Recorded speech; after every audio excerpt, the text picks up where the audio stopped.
ఈరోజు చాలా గర్వంగా చెప్తున్నాం, జగన్మోహన్ రెడ్డి గారు తొలి దశలో నాడు నేడు తీసుకొచ్చి 15,715 పాఠశాలలు 3,669 కోట్ల రూపాయలతో అభివృద్ధి చేశాడు.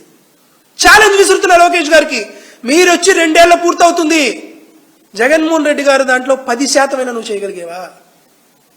జగన్మోహన్ రెడ్డి గారు సెకండ్ ఫేజ్ నాడు నేడు తీసుకొచ్చి 22,344 పాఠశాలలో 8,000 కోట్ల రూపాయలతో మౌలిక వసతుల సదుపాయాల కల్పన చేసి దేశానికి ఆదర్శం ఇచ్చాడు.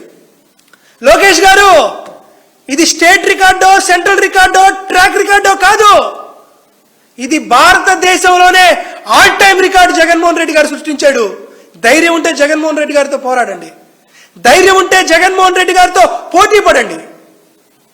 జగన్మోహన్ రెడ్డి గారిలో 10% కూడా నువ్వు పోటీ పడలేక, వైఎస్ఆర్ కాంగ్రెస్ పార్టీ చూపించినటువంటి చిత్తశుద్ధి, లక్ష్యశుద్ధి నీకు లేక, ఆంధ్రప్రదేశ్ రాష్ట్రంలో విద్యాశాఖని భ్రష్టు పట్టిస్తూ అధోగతికి తీసుకొస్తూ